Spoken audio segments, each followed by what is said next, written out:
There's a version of self-destruction that nobody worries about. It wakes up at 5 in the morning. It journals, tracks calories, reads 12 books a quarter.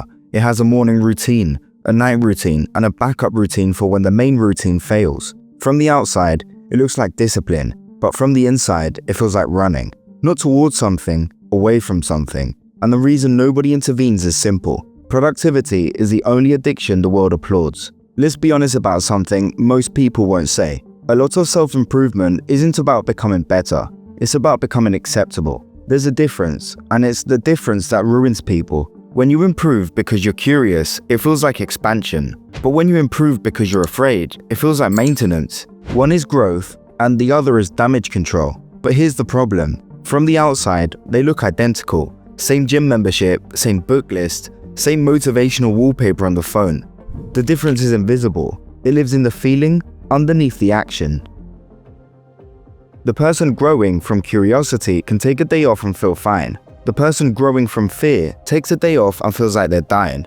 Not physically, existentially. Because somewhere deep down, they believe rest is regression. And regression means becoming the version of themselves that wasn't enough. This pattern almost always starts in the same place. Not with a dramatic event, with a quiet conclusion. At some point, usually young, you notice something. When you performed, people were warm. When you didn't, they were distant. Nobody said it out loud. Nobody needed to. The lesson was already written. Love has conditions, and you're the one who must meet them. So you become excellent at meeting them. Good grades, good behavior, no complaints, and no needs. You learned that having needs was a burden. That being low maintenance was the price of being kept around. And the thing about that survival strategy, it works. It works in school, it works at jobs, it works in relationships. The world loves someone who never asks for anything. But you know what it doesn't do? It never lets you rest. Because rest means risking the one thing that terrifies you.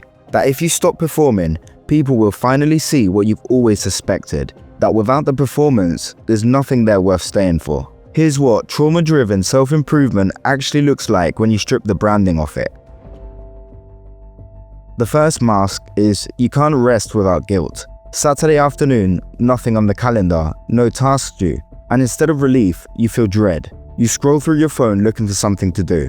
Not because you want to do anything, because doing nothing feels dangerous.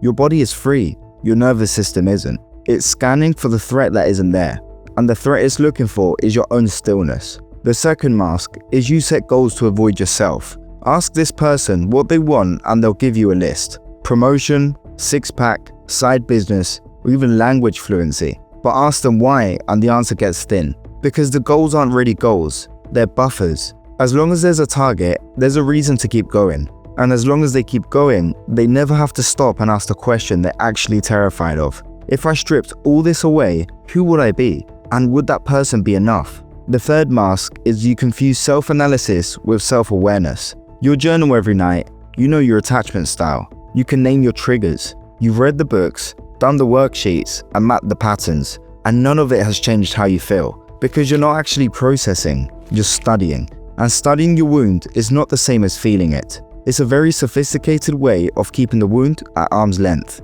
You turn pain into data, and then you file that data away, organized, categorized, and unfelt. The fourth mask is you treat healing like a deadline. I should be over this by now. It's been 2 years, why am I still like this? I've done the therapy, I've done the work, why hasn't it clicked? This is project manager thinking applied to a human soul. You're treating your emotional life like a sprint with a finish line, and every time you don't cross it on schedule, you mark it as a failure. You've turned your healing into another performance review, and guess what? You're failing it in the same way you failed the ones in childhood. Not because you're not trying, because the metric was never fair. Mask 5 is that you resent people who are happy without effort. This is the one nobody admits. You see someone who doesn't journal, doesn't meditate, and doesn't optimize, and they seem fine. Not performing, not grinding, just kinda living. And something in you tightens. It's not jealousy, not exactly, it's grief. Grief for that version of you that was never allowed to just exist without earning it. They got permission you never received, and instead of mourning that, you judge them. Because mourning, it would mean admitting what it cost you. Here's the thing nobody tells you about using self-improvement as an armor. It doesn't just protect you, it replaces you. Over time, you stop having a relationship with yourself. You have a management strategy. Every emotion becomes a problem to solve, and every setback becomes a performance review. Every day becomes a scorecard. And the part of you that just wants to feel something without labeling it, it goes quiet. Not because it's gone, because it learned that it's not useful. And here's the part that cuts the deepest. Some people use self-improvement to avoid intimacy. Not consciously, not maliciously, but effectively. Because if you're always working on yourself, you always have a reason to keep people at arm's length. I'm not ready yet. I need to work on myself first. Once I fix this thing about me, then I'll be ready. But first never comes, because the project never ends, and it was never supposed to, because finishing it would mean you'd have to stop hiding behind it. So, what does this look like when this starts to change? It doesn't look like quitting your habits. It doesn't look like burning your journal or cancelling the gym. It looks like asking yourself one question before every action you take. Am I doing this because I want to grow, or because I'm afraid of what happens if I stop? That's it. That's the entire diagnostic. Growth feels like curiosity. Survival feels like urgency. Growth can pause. Survival can't. Growth lets you have a bad day. Survival treats a bad day like a catastrophe. And the shift isn't about stopping. It's about noticing. Noticing that the panic you feel when you rest isn't laziness. It's an old alarm system firing in a room that's no longer on fire.